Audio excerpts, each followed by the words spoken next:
Hello there. My name is Monica Burns, and welcome to Technology, Essentials, and Education. Today I'm chatting with Chad Reid from Jotform about the many ways forms can help educators stay organized and save time throughout the school year. Chad is the VP of Marketing at Jotform, and we go way back. I had the chance to connect with their team, about a decade ago, to learn about what Jotform can do for educators. So, this is a perfect conversation and very timely with an AI connection as well. So, we'll talk about some of the ways that the platform has evolved over the past few years, including some of the things that are super new. And whether you think of forms as something that's just for surveys and quizzes, or you're already using them in lots of different ways, I'm confident you'll leave today's episode with plenty of ideas to put into practice. So many possibilities for classrooms, schools, and districts that we get into in this conversation. This episode is brought to you by Jotform. Jotform provides an all-in-one solution to streamline administrative tasks, enhance community engagement, and foster innovation. Using their no-code drag and drop forms and workflows, your teams can securely collect and store data, automate tasks, and collaborate on team resources. Educational institutions are also eligible for a 30% discount on Jotform Enterprise. Head to their website to learn more. Jotform.com/enterprise/education. Welcome to the podcast. I'm so excited to chat with you today about all things surveys. And before we get into that, can you share with listeners what is your role at Jotform? What does your day-to-day look like? Thanks, Monica. I am Chad Reid. I'm the VP of Marketing at Jotform. So I was one of two original marketing hires for the company back in 2014, dating myself a little bit. But I've been with this great company for many years and kind of seen its full evolution and just really gotten to know forms in an intimate way that I never figured I would in my life. But here I am, and I'm super excited to join you today.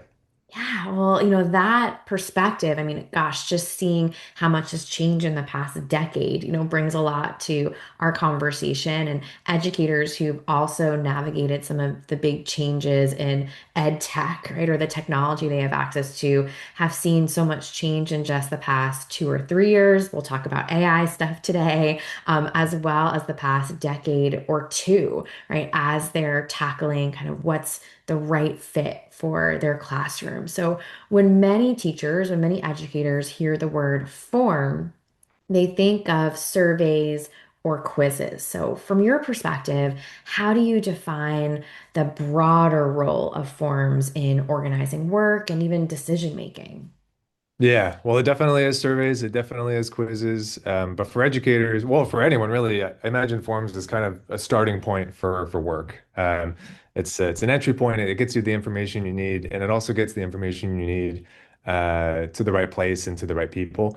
So, obviously that's surveys and quizzes, but we also see questionnaires for ahead of, parent-teacher conferences or Mhm. permission slips or sign-up forms. Imagine sign-up forms for committees or clubs or organizations.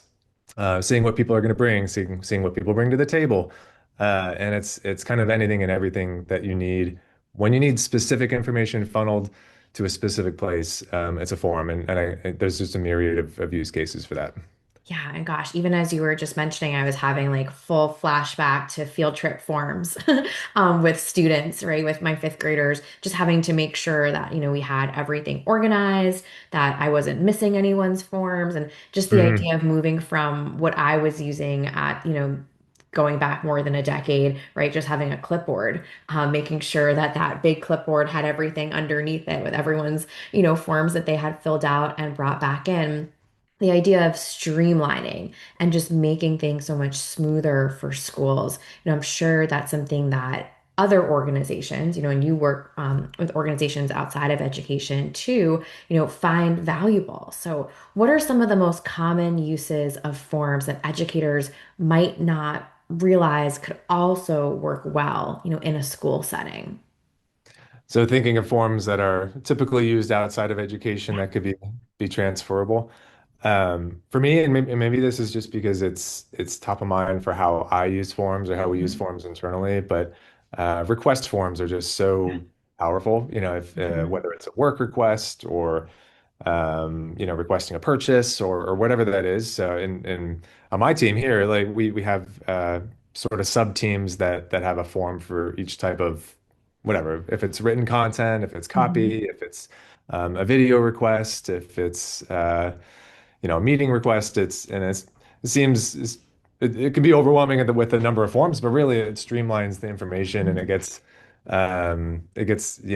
like the right questions asked to the right people. Mhm. So of course think that would be applicable in any school setting, either internally or through parent-teacher communication or through the students themselves. Another one I was kind of thinking of incident reports, and we do see Yeah. that at school, but it's broadly used across all sectors, all organizations, and it would just be a really really powerful and tidy way to get the information you need within a school setting too. Mhm. But of course, I'm sure there are others. With Jotform, we're a very horizontal utility product that's Mhm. used just for any way you can possibly imagine it. And if you just can think of information that you need, there's a use case for forms for that. So yeah, I think there's endless possibilities. Those are, just the versatility I think is huge for someone who's collecting information and even, for an incident report, for requesting resources. There's questions that you always need answered, right? And if you, "Ah, I forgot Totally. to ask that person that question, or I don't remember exactly what they said to me, in a passing conversation, it just cuts out so much of that back and forth when you have such a streamlined experience for gathering info. And those are just a couple logistical examples of like making things work in a school. But for a teacher who's used surveys or forms with students, right, they know like they don't want to forget to ask question number three on this quiz because then they won't, Totally. know for sure whether or not a student really understands something. So just that reminder that it's an opportunity to make sure things don't fall through the cracks. I think those two examples you gave are really powerful. Yeah, yeah, certainly. And so, as teachers are managing lots of different things, I think for sometimes for people outside of education, it's surprising when they get a closer look at like all the things on a single teacher's plate when it comes to managing like almost this little, I've heard people describe like a teacher being a CEO of their classroom, right? There's all Mhm. these pieces that they have to manage. So, managing planning, communication, documentation every week. Where are some spots you might see forms fitting into those behind the scenes workflows that kids, that families might not even realize a teacher is taking on over the course of a school week? Yeah, and first of all, I just cannot even imagine the juggling and the mental fortitude that it would take to oversee a classroom and multiple classrooms at that. But so the first one that came to mind for me, and this is something we've sort of used in various capacities, but just a reflection log or some kind of a Mhm. documentation or there are only so many breaks you get in the day, but having a way to sort of assess how the day went, or maybe there was an insightful question that a student posed or a Mhm. particular interaction that you wanted to take note of. So I think having a way to sort of log that information is really powerful, and I think that's one thing that at Jotform we do well. I mean, certainly with a lot of form companies, you have some various capacity for this, but there's mobile forms. There's ways to sort of access the information as quickly as you can, and or get to the form as quickly as you can. So I think a reflection log is a good starting point. One thing I was connecting with our enterprise marketing director before this, and she pointed out that individualized education plan IEP forms Mhm. Yeah. are a really great way to organize that critical information so that you can report on it later. But it's used by parents and teachers to create these IEP for, special education students, and you just get the information that you need to the people that you need it later on, and it just keeps it a lot more efficient and streamlined. And yeah, one thing I kind of there's a book many years ago that this written by this woman named Caroline Jarrett. There aren't that many books written about online forums, but she did. She's bills herself the queen of forums. But one thing that stuck with that about that book to me is that forums are our conversation. You're having a Mhm. conversation with someone. It's not just getting information. So like anytime you have a form that's presented to a parent or a student, you're initiating a conversation, and it is kind of a way to build we feel like it's a way to build relationship, and but something like an IEP form certainly fits into that bill too. So everything has to be designed thoughtfully and carefully, but the end idea is like you're making it better for the people who are filling out that form just as well as it is for the people who are receiving the information. Mhm. So but yeah, there's always numerous ways. Forms that are working behind the scenes are the best kind of forms. Oh, and I like that framing so much. Just that idea that this is part of a conversation, right? That you're gathering information. I often talk about this with formative assessment data. Like, there's no point on gathering data unless you're going to use it, right? So, Yeah. if you're asking really great questions to a family member, to a member of the community, right? You're picking and choosing what kind of information you want to collect with that next step in mind. And the reflection piece I think is huge, particularly with the mobile connection, like someone who might be on the move or kind of at a pause point of their day, to pull up that form and just put in like, what were my wins today? Like when I teach this unit next year, and then I go into that sheet and search through like what did I have to say after I taught that lesson on, algebraic equations, like what worked or what didn't work, and of Yeah. course the IEP piece, which, is something that can be, a beast for a teacher to sit down and try and answer all these questions and make sure they've gotten everything, just right. But if they're starting to gather that information, over the course of a semester or a term leading up, right, to that IEP meeting or submission of documents, that's going to be a huge time saver that just like, we were saying is part of their behind the scenes workflow. So, from an academic standpoint, when we start maybe bringing students also into, this conversation.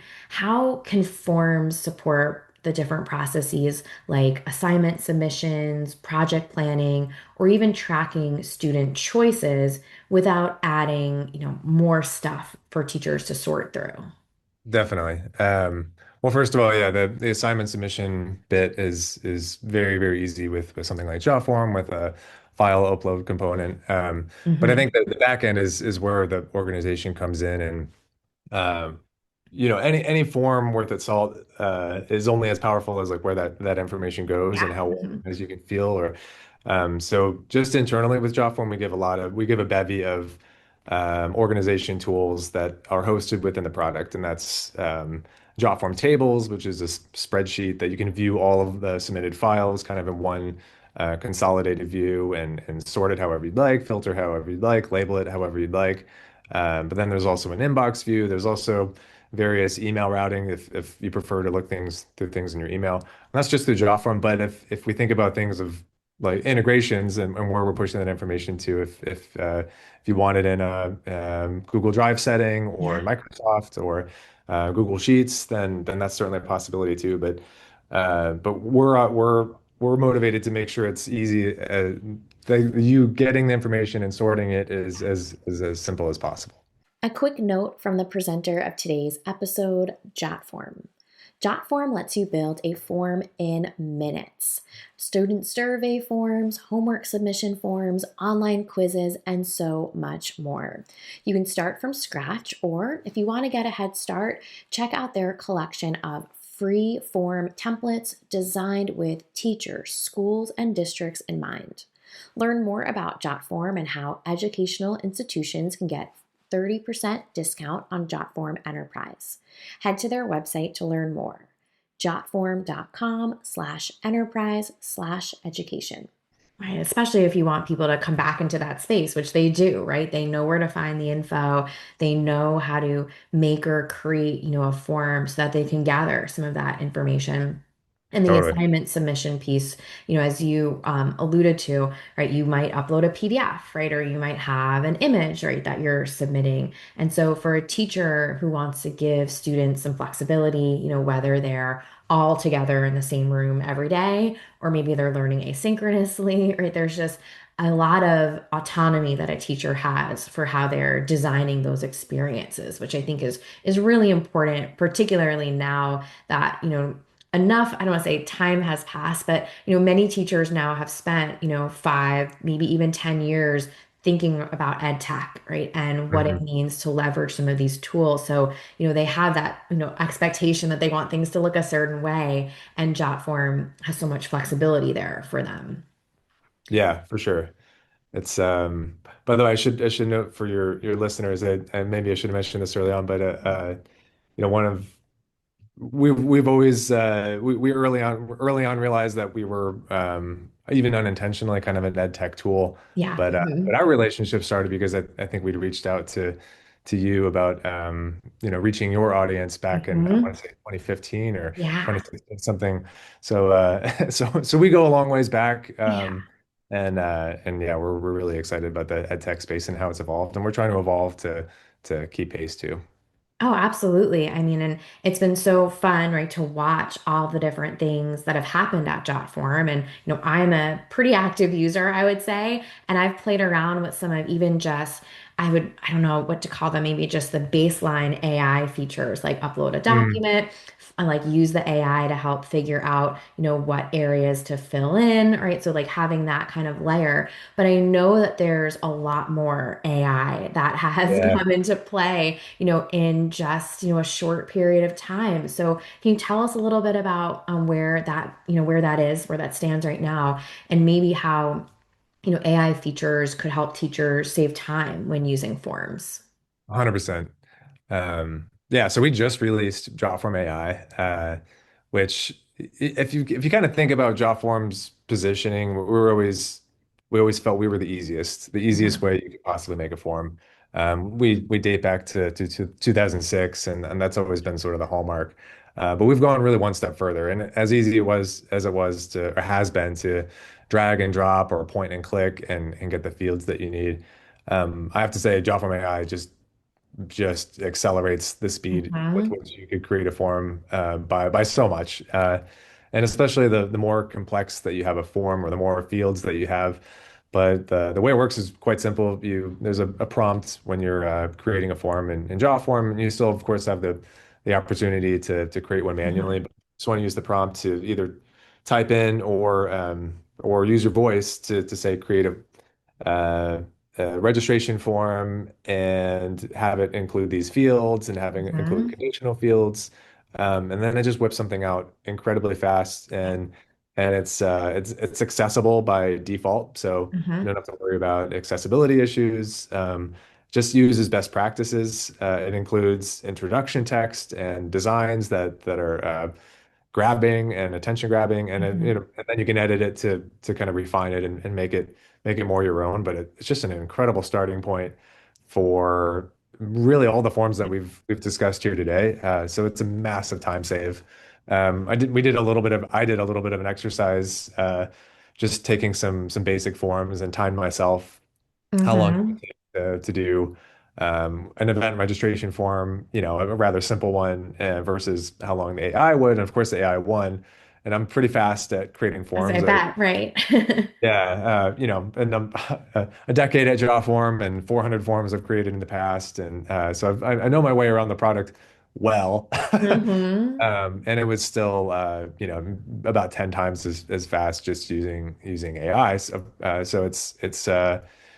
for teachers, especially who are busy and don't have a ton of Hmm. time in the day, you can, in between two classes, and in between the bell rings, you can have a new form, and have it accurate and have it deployed and have it all the whistles and bells of conditional logic and just everything that would make it a really powerful tool for you.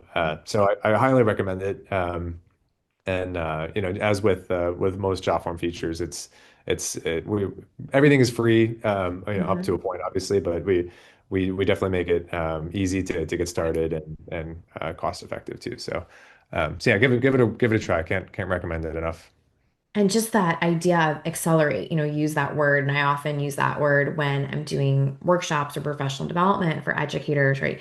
This is your opportunity to use a tool that's going to speed up, right? That workflow.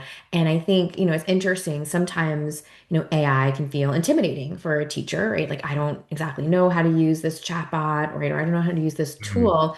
But at the same time, like if someone's listening and saying, like, I don't quite know what I want in my form exactly, but I have this vision. The idea that they could go to Jotform AI, explain what it is that they want, right? That's going to remove, perhaps some of that intimidation factor, right? And that blank page syndrome, or, however I've heard people describe it a few different ways, right?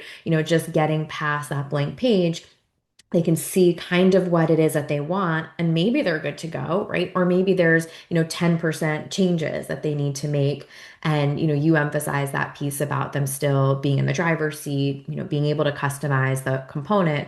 But some of the things that may be more challenging, like the conditional components, right, might be just what they need, right, to jump in. And we've talked a Yeah. lot about teachers, so far, right, and those kind of individual use cases in a classroom.